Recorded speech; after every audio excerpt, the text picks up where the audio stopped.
Welcome to Your Health, Your Compassion. I'm Empowerment Coach Mariquita Solis, and joining me in the chat is Barath from the Vegan Community Support Team.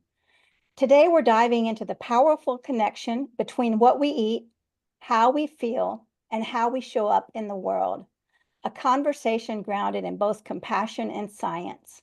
We'll hear from Linda Middlesworth and Dr. Neal Barnard as they explore the science behind plant-based nutrition, misconceptions around dairy and protein, how compassion can guide better health outcomes, and stories that inspire curiosity and real change. At the vegan community, we're building a space where everyday vegans grow into confident communicators, collaborative leaders, and resilient visionary leaders supported by peer groups, mentorship, and mission-aligned partnership. We're now inviting 200 founding heroes to help co-create this movement where passion fuels progress, vegan voices rise, and collective action drives change for animals, the natural world, and our shared future. As a founding hero, you'll have a chance to grow your visibility as a trusted vegan voice and connect with more clients, customers, or collaborators who share your values. With a lifetime access to a platform that helps you share your message, grow your vegan business, and collaborate with aligned change makers around the world. So we'll put the link in the chat to learn more. Let us know where you're joining from. Just put it in the chat, please. This is very exciting having you all here. All right. So I'd like to invite you to start off with a little centering exercise, just to get us in the right energy of expansiveness. So if you want to just take a few deep breaths, and you're welcome to close your eyes and just breathe down into your hips, down into your legs, and down into the soles of your feet, connecting with all the wisdom of Mother Earth, all of the nourishing food that she has given us, this life-sustaining energy of plants and vegetables and the verdant food that she provides us daily, and connecting with that source of energy and knowing it flows through our body to inspire us to create good health, to energize our brains. And we're just opening up to the possibilities here as we connect. We connect the life-giving force of food to the planet, to our bodies, and to all living beings. So we just sit in this moment of discovery and newness, opening up and giving thanks for each one of you here, and to your health and your wellness flowing through every cell of your body. Just feeling that power in every cell of your being, and knowing that you are inspirational in changing the way we eat, changing the health of our planet. We give thanks for everyone here. Just breathing this into each one of our hearts and our souls, and keeping our minds open as we learn in this beautiful, inspiring discussion today. Aho, let it be. All right, thank you so much for joining me in that grounding exercise. So I'd like to introduce our two incredible guests for today's conversation. Dr. Neal Barnard is a physician, clinical researcher, and the founding president of the Physicians Committee for Responsible Medicine. He's led numerous studies on the effects of diet on diabetes, weight loss, and chronic disease, and is a leading voice in plant-based health education around the world. Linda Middlesworth is a certified Food for Life instructor and expert in whole food plant-based living. She creates spaces where people can explore lifestyle change without guilt or pressure. So today, we will be taking questions at the end of our session. So please put your questions in the chat, and then I will read them at the end. So I'm excited to begin this wonderful event. So Linda, I'm going to hand it over to you for your conversation with Dr. Barnard. Hi, is my mute on? Yeah. Hi, everybody. Thank you so much for coming. I'm so excited to have my hero, Dr. Neal Barnard. He's been my hero for many, many years, and his work is incredible. I mean, he's reaching people around the world, and he does it in such a way that people don't feel threatened. They just feel helped. And that's what I love about him so much. Anyway, Dr. Neal, I have some questions for you, if you don't mind. And you can change or add to them as you wish, because you might have a better question even. So anyway, what I'd like to know, first of all, is how do our food choices make a difference in our daily life? What does that do for us? Well, there certainly are foods that support health, and there are others that work against health. And up until, 10 or 20 years ago, we thought it didn't make a whole lot of difference. But we've started to learn that foods can help us enormously. It was Dean Ornish back in 1990 who showed that the arteries that have been narrowed by heart disease can be reopened, provided we make the right kinds of changes and make them enough. We've seen that foods can influence our risk of developing cancer and influence survival once cancer has arrived, and same with diabetes and many other conditions. So the effect of foods is far more powerful than we had imagined. And in addition to the benefits for us personally, the effects on the environment and the effects on the animals with whom we share the planet, those are similarly huge. Thank you. Yeah, it's all three, isn't it? And it takes people so long to realize this. But why do our food choices make us healthier, and which ones make us sick and often obese? Well, the foods that really seem to help us the most are in four groups. Those are the fruits and the grains and the vegetables and the legume group, or the beans, peas, and lentils. All of these foods have the healthful complex carbohydrates to give us energy. They've got plenty of protein. They've got the vitamins and micronutrients we need. And the ones that we want to stay away from are the animal-based foods, and also where people have taken otherwise healthy foods and made them much less healthy by adding lots of grease to them and other things like that. But when we stick to the more simple plant-based foods, we really get tremendous power. Um, so what outcomes have you seen from people who change their diet from animal products to plants? I have to say, we were inspired by Dean Ornish's work that I mentioned earlier, where he wanted to see what you could do with heart disease. And we wanted to see what you could do for just a person who just wants to lose some weight, kind of an everyday sort of person who's not in the hospital. And we found that a plant-based diet could cause weight loss even without a person restricting the amount that they're eating, just changing the type of food that they're eating. And the effects were often dramatic. And we followed people for a couple of years. And based on that, NIH gave us a grant to try this with type 2 diabetes. And later on, we did it with type 1 diabetes. Type 1, as you know, is the kind where you can't get rid of insulin. You're always going to need it.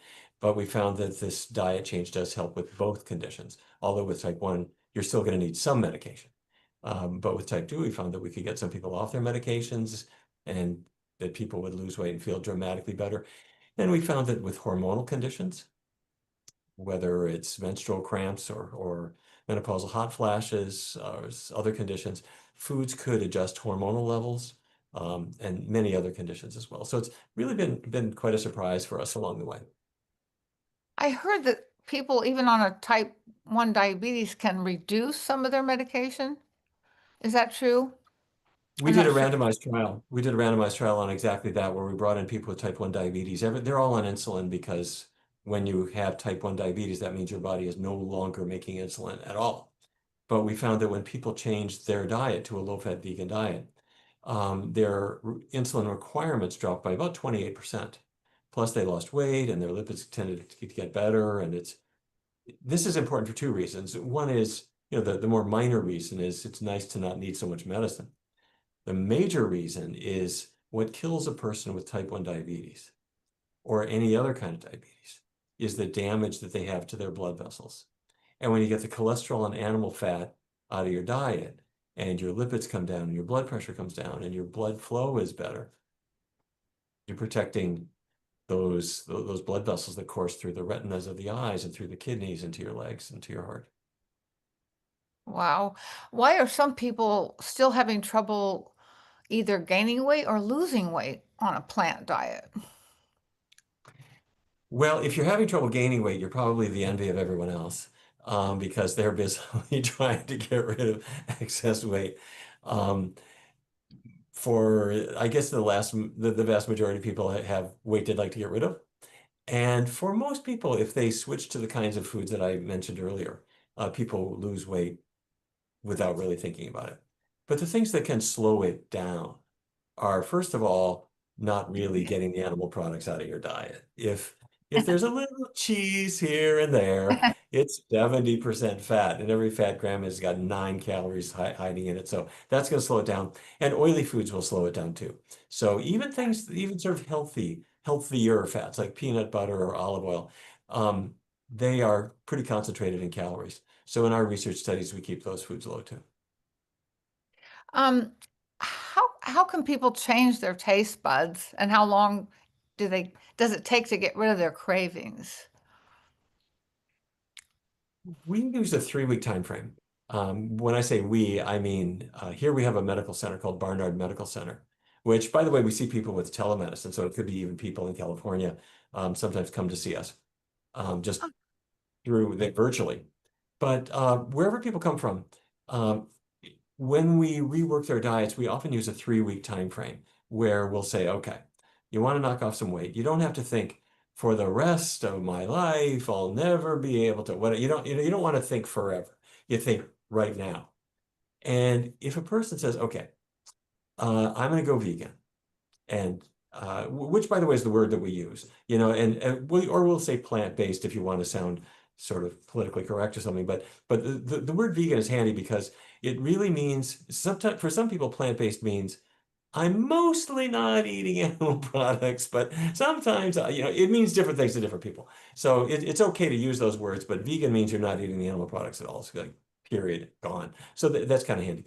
And what we'll do is we'll usually give a person about a week to figure that out. So that means, Yeah, okay, let's think. Let's see, maybe for breakfast now I'm eating cornflakes with milk and sugar. I guess if I just leave out the milk and have soy milk instead, or almond milk or rice milk, that's vegan. Okay, good. And then they think through all the other things that they eat, and then just to figure out what the replacements are. That takes maybe a week. And then we'll give them a couple more weeks to just see how it feels. And we stay in touch every week. And what we discover is that at about day 21, people are starting to feel pretty solid about it, and the cravings melt away. And what you really discover is that you find new foods that you really like, foods that you're glad you are no longer consuming, like a smoker who's not smoking anymore. I mean, you're just glad that you made that break, and then the benefits pile up and pile up and pile up. I find that I have to ask people their why. When they fail, they keep failing, and I say, okay, we have to sit down and ask you why. What do you want? What do you want for your life? Because I found out when they have these social situations and everybody around them is eating everything all the time, and they go out to dinner all the time, and they have parties, and they fail over and over again. So I found out that ask them to sit down and write down why they want to change. Do you want to be healthier? Do you care about the animals? Do you care about the environment? Just let me know. So do you think that's a good way to do it? I think it's terrific. A person has to want to do something. There's some kind of motivation they have. And people, let's face it, people have tried all different kinds of diets. The most people that we see are not coming to us because they have compassion for animals or they care about the environment. They may say they do, but the real reason they're there is they're afraid they're going to die. Yeah. Or they're just sick of feeling crummy. They've got that same 45 pounds they haven't been able to lose, or they've got diabetes or high cholesterol, something like that. And the other thing is, also people have to, I think bigger. Um, Up until they come to us, people have tried every other diet. They went ketogenic. And it Yeah. seemed to really work, but then after a while they couldn't do it anymore. And it just seemed really unhealthy to them. Or they did a calorie counting thing, or they did Jenny Craig or cabbage soup or whatever. And then what we explain is we're not doing any of that. What we're doing is we're putting in your tank the fuel your machine is designed for. And we don't confront skepticism. A person doesn't have to believe in a healthy diet any more than Mhm. they have to believe in penicillin. If you've got pneumonia and you take the antibiotic, you're going to get better whether you believe in it or not. And a low-fat vegan diet, if you follow it, is going to help you. So people are right to be skeptical or have questions, all that kind of stuff. And we just say that's fine. It's all going to sort out. And then we keep in touch every week. And then, as you mentioned, there are questions that come up. Like I was eating with some friends, and I wasn't sure what to eat at a restaurant, or I didn't want to make a I didn't want to put that in trouble to the waiter or something like that. It's always the same questions, and there's always easy answers. And the other thing that's often reassuring to them is that the people who aren't eating their way are paying a price. Yeah. These are people who have issues of their own that they wish they didn't have. And frankly, it's not a tough thing. You're at an Italian restaurant, and it's not a hard thing to say, "Can I have a salad without the cheese?" Sure, the waiter says. And when you're ordering the spaghetti, "I don't want the meat sauce. Can I have the tomato sauce?" And the waiter says, "Sure." We've got marinara sauce. We've got arrabbiata sauce, which is a little spicier. Which one would you like? I've got a pesto sauce that can be vegan if we make it a certain way. Whatever. You say yes. And then you Yeah. say, "Could I have some grilled asparagus on the side or some spinach on the side?" Sure. Can I have coffee for dessert? Absolutely. This is not like tough. Um, and you could go through just about any kind of cuisine. You can go to the sushi bar and they've got a cucumber roll and a sweet potato roll and a tofu roll and a gourd roll and miso soup and salads. And you go to a Latin American restaurant and they've got beans and rice and veggie fajitas and a million things, and you'll figure it out. So pretty soon it becomes easy. And by the way, it's much easier than quitting smoking for people who've done that because you're not really physically addicted to meat, whereas you were physically addicted to nicotine before. So changing your diet is much easier. And after, a few weeks, people hit the groove and the benefits come jumping in. Your weight is coming down without trying. And people are saying, "What are you doing? You look so Yeah. great. Your energy's cool." Or, "Oh, here's a pair of pants I couldn't get in for the last 15 years." You know, and and life just starts giving you a gift day after day after day after day. And your job is to accept it and to realize pretty soon that much of the rest of the world is not doing very well. And we don't want to be on the same dietary train as people who are headed for a bad end. Exactly. Although that cheese thing, I must say, I was so addicted 37 years ago. I couldn't walk by the refrigerator without grabbing a chunk of cheese or some ice cream. It was so addictive to me that way. I know it's not a real opiate, but can you explain why I was so addicted to that? Yeah, Linda, it's cool you mentioned that because actually that is the one case where it is an actual opiate. It actually is, An and actual people, opiate? yes, I it didn't is. know that. Oh, No, it is. What I mean is, if let's say you're addicted to French fries or potato chips, um, you're not really addicted to them, but a greasy, salty thing triggers dopamine release in your brain, and people like that feeling, and so they tend to have those foods over and over again. With dairy products, cow's milk, when it comes out of the udder, contains protein and fat and carbohydrate. The protein that it has is called casein, casein. When it goes in the calf's stomach, it breaks apart and releases little opiates called casomorphins. They mhm. go to your brain and they attach to the same brain receptor that Morphine. any opiate would attach to, morphine or Demerol or anything like that. And so you're not a calf, you're a human being. But if you drink milk, then the same casein will break apart in your digestive tract and release casomorphins. Now, the thing about it is that milk, the protein is rather diluted. There's a lot of water and there's some sugar, natural sugar, lactose in there. When you make cheese, you get rid of all that water. You Oh, get rid of the lactose sugar, and it's just protein mixed with fat. And that protein is the most highly concentrated form of casomorphin you could get. And so it contains morphoceptin and many other casomorphins in their most concentrated form. So I think of cheese as sort of dairy crack. And you could kind of prove this to yourself. If you ever had an operation, and after the operation, the surgeon sent you home with some narcotic painkillers like OxyContin or whatever it is, and it made you constipated, that's a narcotic effect on your gut. And if you take cheese, it is often constipating if people have too much of it. And also, so that's the effect of the narcotic, the cheese-borne narcotic on your digestive tract. I call it a narcotic, but it's the casomorphins. And then it also goes to the brain and attaches to the mu receptors of the brain.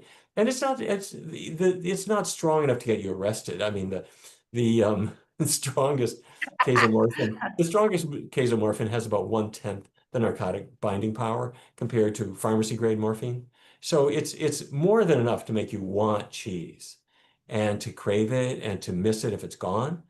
But people can break up with it. And I want to tell you, Linda, that when you see the ethical part of this, Oh, yeah. or many people, do you mind if I just talk about that for a minute? Oh, please, please. We're talking about compassion today as well.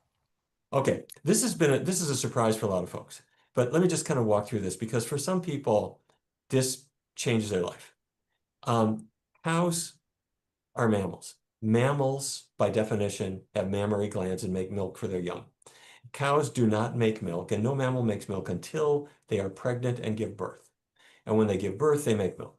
Well, a cow on a dairy, you might have 1,000 cows on your big dairy these days, or 10,000. Or you might have 3 if it's your backyard herd. None of them is going to give you milk unless they're pregnant. And so the way this is done, whether it's in Wisconsin or in India or in China or anywhere, the way this is done is that your farmhand takes a glove and he puts it on his left hand all the way up to his shoulder.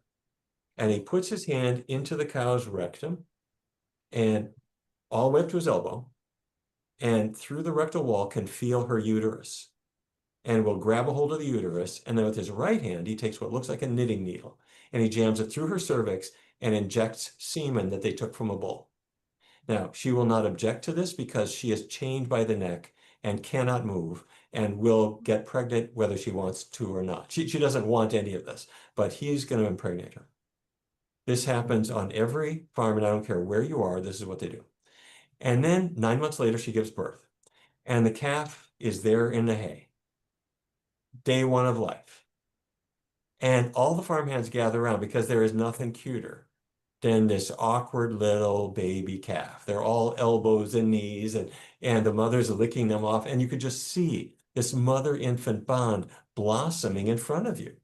And it is so cute. Anyway, so then somebody comes in and he's got a wheelbarrow. And the other people say, just wait, just a minute. Just leave him there for just a minute. And the mother's licking the baby and the baby's looking up at her. And then they say, well, all right, go ahead. The guy takes the wheelbarrow, puts it next to the calf, picks up the calf by his chest and puts him in the wheelbarrow and carries him away. And the mother sees what you're doing and she follows you and she's saying in her bovine way, that's my baby. And then a gate hits her in the head and she stops right there. And then her calf goes down the hallway and she'll never see that calf again. And if that calf is male, in the vast majority of cases, he's going to have his throat slit for veal fairly soon because people in certain cuisines, have enshrined the rubbery feeling of young male calf muscle tissue as veal. If she's female, she goes down the hallway and they put her in a hutch and she's going to be all by herself in this little box. And there's a long line of them with all the female calves. And she will not get her mother's milk. She'll get a milk replacer. And at about age 1, 12 months later, she will have somebody hand up her backside because she's big enough to give birth herself now. And so the mother who gave birth to these calves gets impregnated every single year until she's about 4. Now, in nature, a dairy cow or a cow in nature would live to be about 20. Yeah. Not on a dairy farm. The dairy farmers Oh, are smart people and they're watching their numbers, and her milk production is not as robust at age 5 or 6 or 7 as it was at age 1 or 2. So usually about age 4, they kill her. They don't kill her. What they do is they put her on a truck. She goes to slaughterhouse. They hang her up with a foot. They slit her neck, um, and she bleeds out. And then they sell every part of her that they can. Um, and they replace her with her daughter, who is going to go through the same process. So the reason I mention this is there are a lot of people who are vegetarian because they don't like the idea of killing animals, but they imagine that you're not going to kill the dairy cow. The answer is they are all killed. And it's just that they go through this process of being inseminated, separated from their offspring, inseminated, separated from their offspring, and then they have their milk taken away. Now, for people who don't care at all about compassionate issues and they just care about, well, what does it mean for me? When those animals are pregnant, they are milked. They've been milked since their previous time of giving birth. And they continue to be milked well into the next pregnancy. They're pregnant. They're making estrogens. It gets in their milk and you're drinking it. So if you take that glass of milk, go into any grocery store, go into any Safeway or Giant and get the milk or the cheese or the yogurt, any dairy product, and you send it to a laboratory and they'll tell you there's estradiol in it, female sex hormone, that came from the fact the oh, cow's that's pregnant. And oh, you're feeding this to your family, you're eating it yourself, and the dairy industry knows it's there. But they say, the amount is so small, you don't really mind, do you? But we've got, unfortunately, the new studies show that it does matter that breast cancer rates are higher in women who consume dairy compared to those who don't. Prostate cancer rates are much higher in men who drink dairy compared to those who don't. So anyway, the reason I say this is it's creepy to hear, but it's good yeah. to know in your mind because for a person who's thinking, oh, I just love the smell of cheese. I can't break away from it. If you think in your back of your mind, wait a minute, what did it take to get this here? And you might just Mhm. think, forget it. I can live without it. Yeah. Yeah. That's why I went vegan 37 years ago. My new neighbor had told me I had cancer, heart disease, high blood pressure, prediabetes, all of it, overweight, aerobic instructor. But I met my new neighbor and my doctor said I was on death's door, that I would die of my heart disease before my cancer. And she said to me, "Oh, don't worry about that, Linda." I said, "What?" "Yeah, just look up Dr. John McDougall and you'll be fine."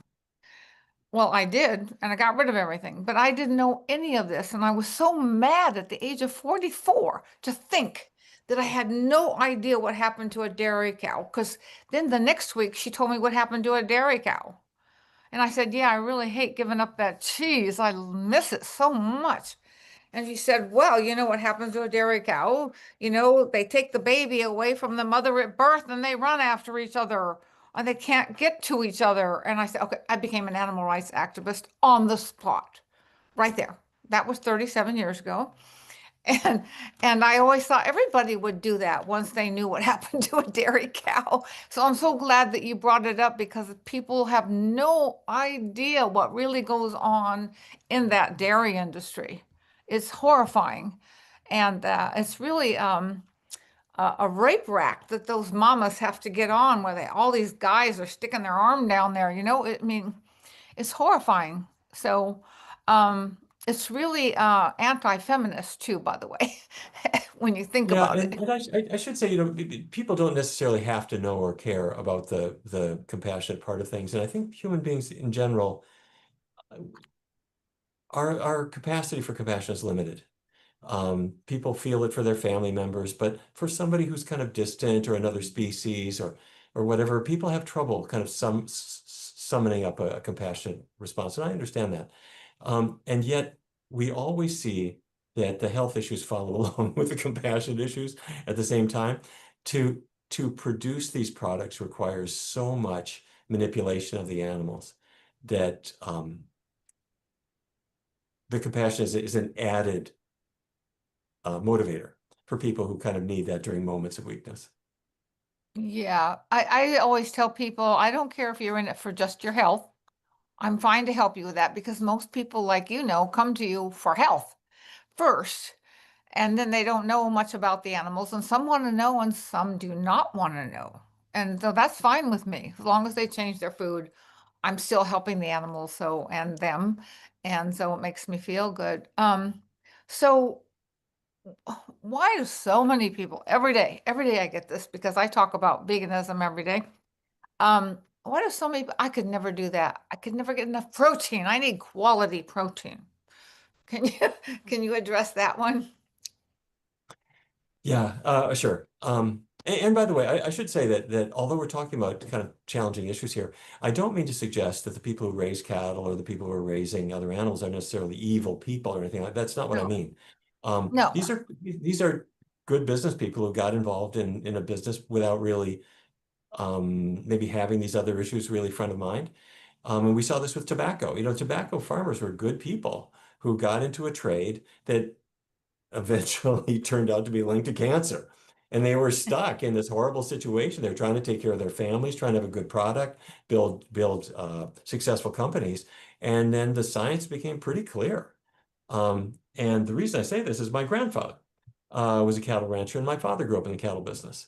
And I myself, when I came along, I was a kid, I drove cattle to slaughter myself with my dad and my uncles, and Oh and my we God. hunted and we did all these things. And this was just kind of part of our culture, and they weren't intentionally cruel. But on the other hand, we didn't really think through the Hmm. ethics of it, and we certainly weren't aware of, say, the contribution to cardiovascular disease or colorectal cancer that we now know today. All right, but about protein. First of all, it's important to remember that when people give objections, they don't necessarily believe in their objection. They're people, I think, sometimes feel just a little bit threatened about the idea of giving up foods that are familiar, and that's normal. So they'll start kind of spouting objections without really having a lot of faith that their objections really matter. But the first one is protein, and you would think in beef you can see muscle tissue. That's what you're eating. In broccoli, you can't really see it. You're seeing like green stuff. Can there be protein in that? But the amazing thing is that there is a huge amount of protein in broccoli and other greens and things like that. If you send them to a laboratory, the amount of protein in them is so high that if you ate nothing else, I hope you don't eat only that. But if that's all you ate in the course of a day and you ate a normal number of calories, you would get 300% of your protein requirement just from the green vegetables. But don't eat just that. Beans and grains and fruit even has some protein in it. You're going to get plenty. So it's not an issue. Eat a variety of foods. Make sure you're getting enough so you're not hungry. But the protein's a non-issue. People will have worries about calcium, and a lot of people are just not getting much calcium. Green leafy vegetables are your big friend there too. Beans also. Do supplement vitamin B12. You do need it for healthy nerves and healthy blood. And yeah, it's there. You'll see it in fortified products, but don't count on that. It's better to go to the store and just get a B12 supplement, take it every day. Yeah. And that's true for everybody. I don't care what your diet is like. A lot of people are low in B12. Yeah, people who eat meat probably should take B12 too. Yeah, for sure. For two reasons. There is some B12 in meat, but a lot of times people don't absorb it very well, particularly after about age 50, because you need to have pretty robust stomach acid to be able to pull it out.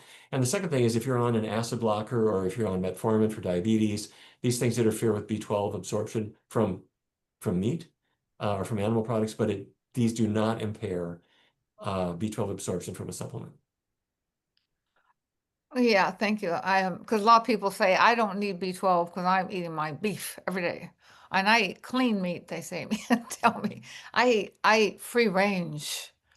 Do you know anything about that free range thing? I mean, the free range chickens, free range. You told me one time how many chickens people eat per day or per week or something. I forgot what you said. Well, the number in the US is 1 million people, Americans eat 1 million chickens per hour.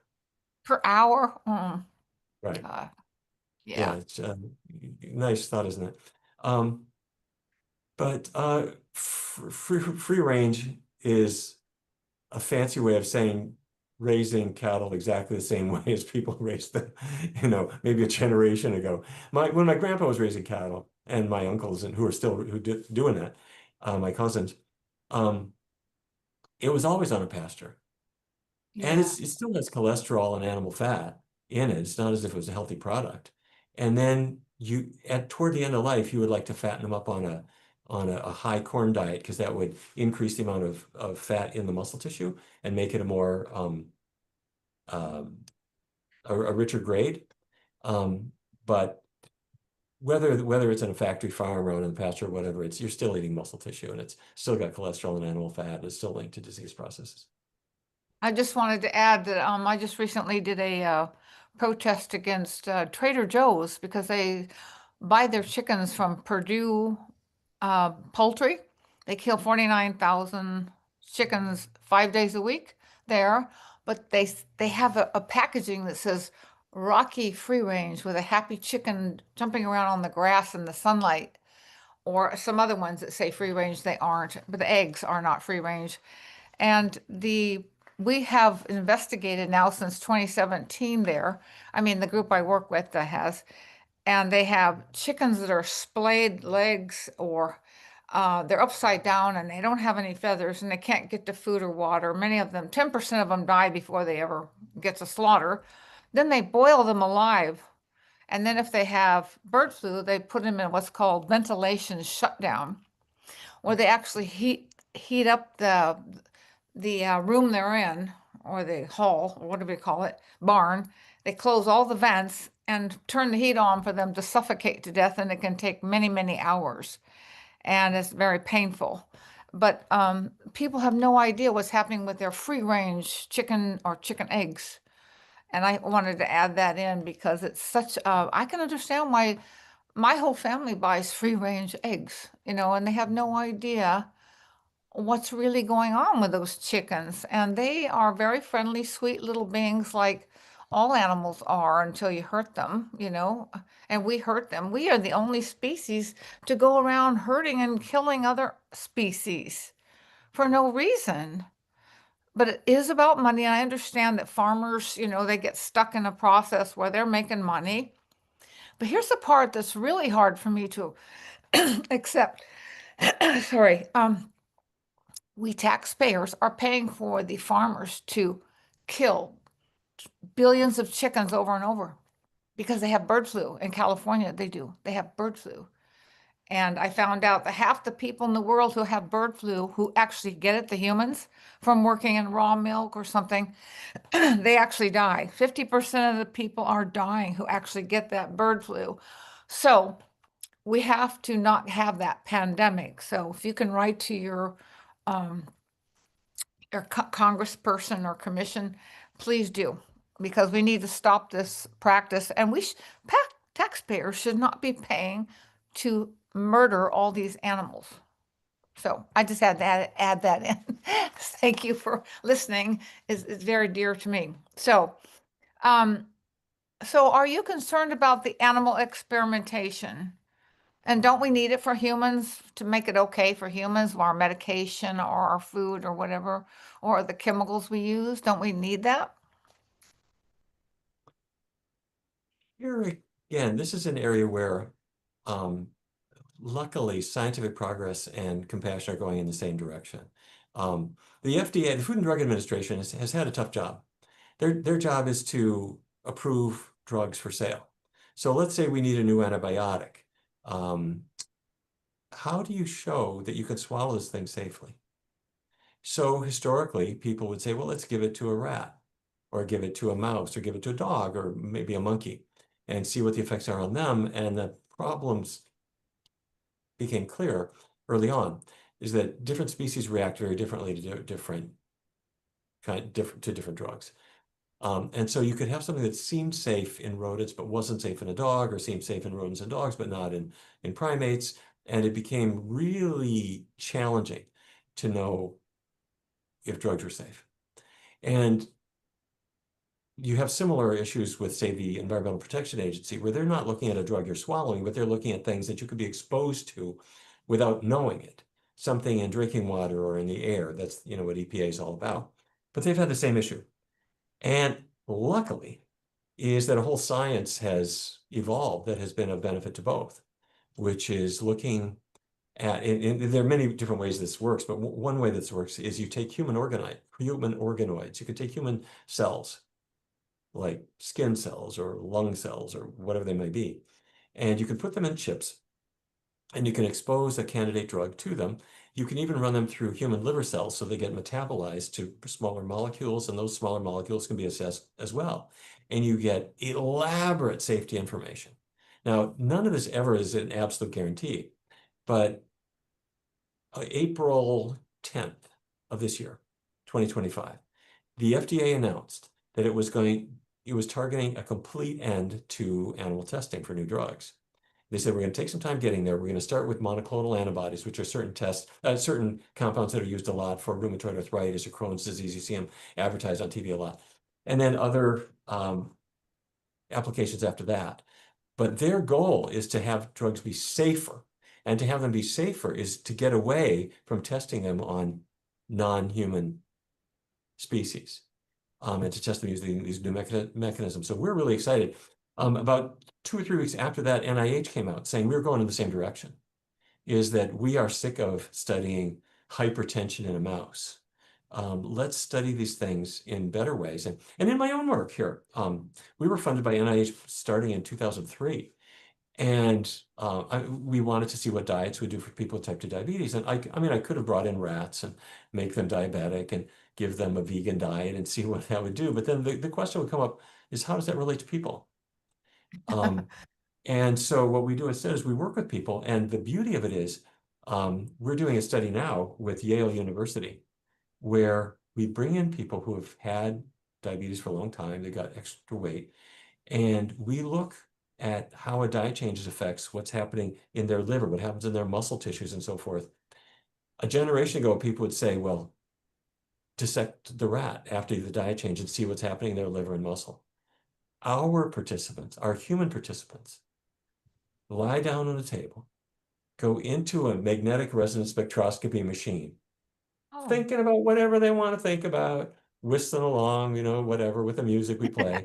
They come out, and while they were in there, I have looked in their liver, and I've looked in their muscle tissue, and I can see inside them. We didn't have this technology before, but we have it now. So we know more about them than we would ever know about, say, a rodent or whatever, and every finding we have is immediately applicable to the human species because that's the only species we look at. So anyway, we've been using these kinds of methods for a long period of time, and it's the only way we do research. We don't do animal tests at all, and we've really got to move away from it. There's a big controversy right now in Oregon. Oregon has something called the Oregon National Primate Research Center, where they've been doing really horrible studies on monkeys, where they'll give monkeys huge amounts of alcohol to show that it's harmful, or they'll give pregnant female monkeys THC, the marijuana ingredient, and then they'll show that it's dangerous to their newborns. And the way they find that is they kill the baby monkeys after they're born. And we would say, wait, stop. You do not need to test these things on monkeys to know the safety issues that, there's a modern science behind it. So anyway, these are all things that we're involved in now, but the progress is happening. And since PCRM started 40 years ago, we've eliminated every use of every animal in every medical school curriculum in the United States and Canada. What I mean is you get your MD degree without ever touching an animal. And we've eliminated it from most residencies. I'm talking about surgical residencies and emergency medicine. There's still some animal use, but not much. We've eliminated all use of chimpanzees from federally funded research. It's gone. So things are changing, and they're changing fast. And that's all to the good. Well, I know Wonderful. we just passed that bill where students can make a choice now not to cut up a frog or anything, any animal. They can make a choice to do assimilated science, with things that look like, I don't know what. But anyway, I guess they can do it without touching the frog. And they can have a choice now for the first time in science class not to have to cut up the frog or any other animal they're working on, which I know that was just a few months ago. So I was very happy about that. And I'm glad that they have the non-animal method, but in my view, there should not be a choice. The animals should not be provided at all. Tell me the reason why a child of 12 or 14 or 18 needs to dissect a frog or a fetal pig or whatever. I mean, he's not going to become an amphibious veterinarian. Yeah. That's not what they're doing. The frogs are used because they're cheap and it's a model. It's, kind of sort of like a human. And so they cut them up. Kids today are not interested in a formaldehyde smelling reptile or amphibian in a pan. Kids today are used to learning digitally, where you could take a human being on your computer screen and you can Mhm. look inside that human being. You could see their heart, you could see their lungs, you could see how their organs work. In Yeah. the digital education allows us to do things that we couldn't do back in our Yeah. great-grandparents' time, which is when they first pulled the frogs out of the pond and said, let Tammy cut them up and see what we can learn. No, stop it. You don't need those methods. That is so wonderful that we have that now because I think it's traumatizing for these kids as well, for life. Some people told me they were traumatized for life over doing that as The ones I teenagers. worry about the most are the ones who aren't traumatized. The ones I'm worried about the most are the ones who get into it. Yeah. That's scary. Y'all, I'm sorry to have to interrupt, but I'd like to start us on in the Q&A in just a second. Yeah, and it's very traumatizing. Gosh, and that's another reason I'm very grateful for everyone who's on the vegan diet here. So I just want to remind about becoming a founding hero, and that amplifies our impact as vegans, and your support enables us to unite the vegan world, empower ambassadors, and inspire change. Together, we can create a future where every vegan is empowered, fulfilled, and planting seeds of hope and curiosity. So there are more details at www.thevegancommunity.com. Become a founding hero, or drop us a note at Peter G at the Vegan Community. So y'all, let me get the questions that we have in the chat. Thank you for putting your questions. So the first question we have is from Paul Floyd. Dr. Barnard, what is your take on coffee? On coffee? Mhm. Coffee's a mixed thing. The caffeine in it is caffeine that's the active ingredient is a bit of a mixed bag. It will wake you up in the morning. After you become habituated to it, it will just dig you out of the hole that you were in before you had your morning cup of coffee and make you feel more normal. It will make you irritate your friends a little bit because you'll talk too much while your caffeine high is mellowing out. But beyond that, it's reasonably benign. Um, what probably matters more is what goes along with it. So if you got it at Starbucks and half of it is a bunch of milk or something like that, what you're really looking at is, are there adverse effects of the dairy that was mixed into it? So in that case, you're better off with a soy cream or something like that. Well, that Mhm. makes sense. All right, Sure. thank you. And then we have Debbie would like to know, I read about people who were vegan but said they didn't feel well, so added back lean protein animals and felt better. As an ethical vegan, I'd never go back, but why would they say that? When people change their diets, it's a little, for some people, well, first of all, most people when they change their diets, there is some awkwardness about finding the foods that you really like. Um, but pretty soon you figure them out. It's sort of like going to a different country. If you're a tourist and you came out of your hotel one morning and you weren't sure what to eat, and here I am in Paris, Madrid, Frankfurt, and they don't have for breakfast what I would normally eat. So it's kind of awkward at first. When a person goes vegan, sometimes it's a little bit awkward, and you'll get your sea legs pretty soon. Um, but if protein is an issue and you're not eating much protein because all you're eating is some bread or something like that, bring protein back in your diet. I mean, those are beans and foods made from beans, peas, lentils. It's perfectly okay to have the vegan meat substitutes. I'm talking about like smart bacon or smart dogs, that kind of thing. Those are fine and they got enough protein to sink a ship, I got to tell you. So if you need protein, you will find it in abundance in vegan foods.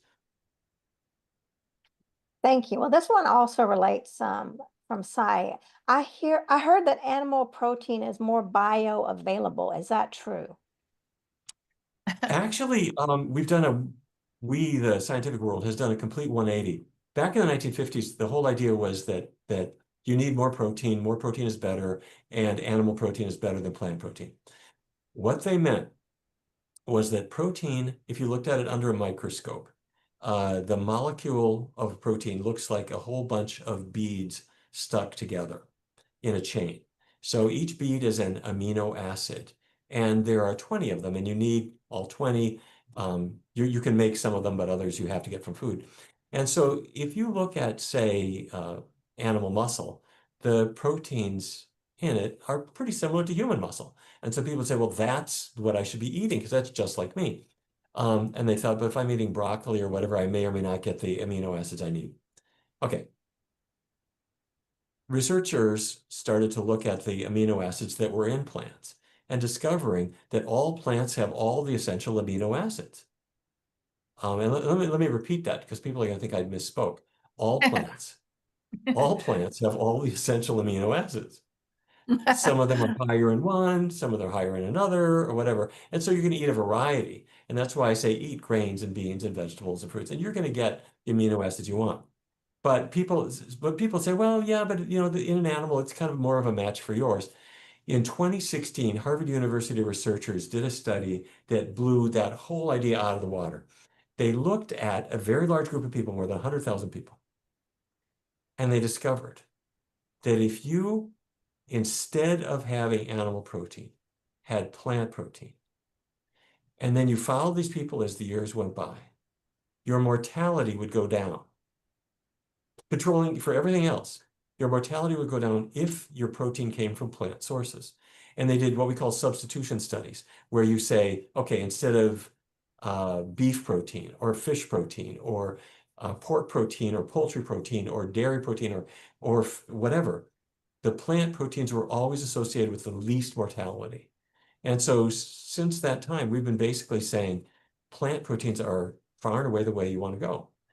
They give you the amino acids that you need in abundance, and you know, but it's still, you know, do have a variety of them. Have them from healthy sources, and you're going to do well.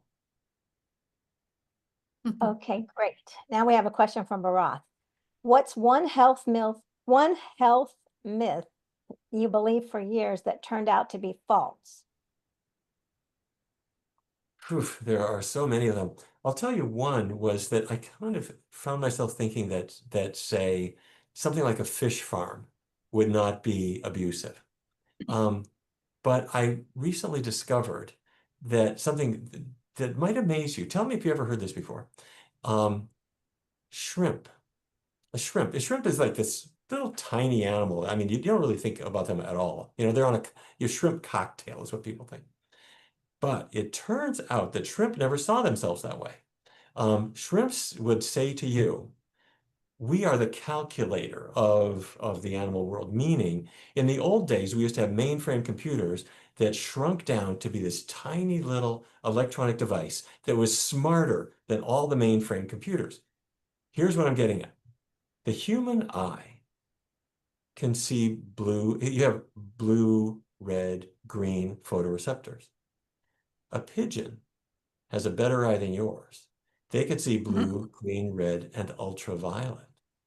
The shrimp can see blue, green, red, ultraviolet, and polarized light, and has two different eyes that move independently and can see depth with one single eye. And the reason is they're 1,000 meters down below the ocean surface. They need fantastic vision. And so all those people who thought that human beings are just the most amazing species and every other animal was just kind of a rough draft as we worked our way toward humanity, our visual sense, our neurological systems in general are really quite poor in many ways. It's not just that we can't fly like a bird. I mean, there's a lot of stuff that we don't do very well. So anyhow, here's the point. The shrimp eye has one other thing. On the little stalk that sticks out and has the eye on the end of it is a little organ. And that organ is attuned to the environmental conditions, which if they are not good, it suppresses ovarian maturation. So the ovaries say, we're not going to be fertile right now. This is a bad time. And it turns out that these animals, although they're very small and people don't take them seriously, they think they're big stuff. If you capture them and put them on a fish farm, they get under so much stress because they are jammed together. They aren't where they want to be, which is on the ocean floor figuring out their own thing. They're all jammed together. They get a huge amount of stress. And the stress, which they register, and they can see that they're crammed, turns that organ into high gear, and it suppresses ovarian maturation. They say, we are not going to reproduce.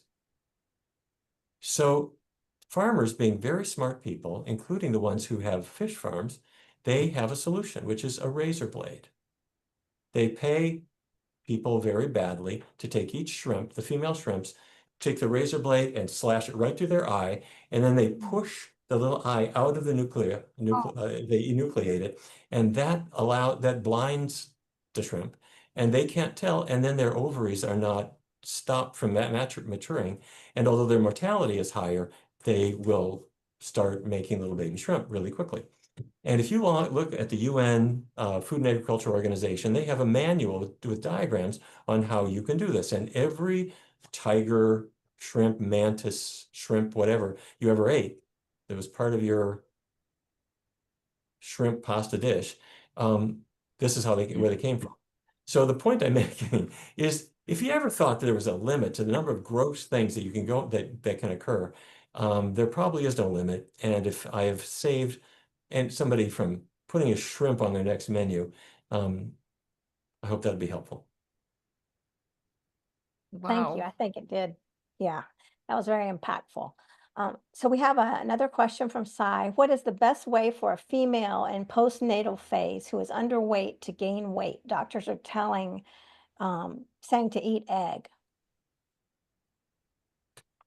So you gave birth, and did you say postnatal? You mean she's a new mom, and Postnatal phase. okay, I hope I'm hearing correctly. It sounds like you said postnatal, which I'm assuming you mean that she's given birth, she's got a baby, and the doctor wants her to weigh more than she does. If that's the case, anyway, let me say this.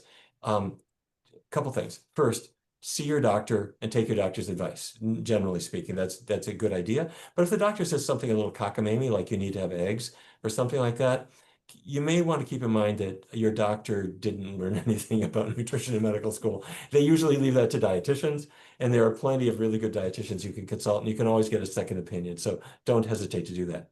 But you can also go online and you can look up your body mass index, which is a good way of seeing if you're kind of in the normal healthy range.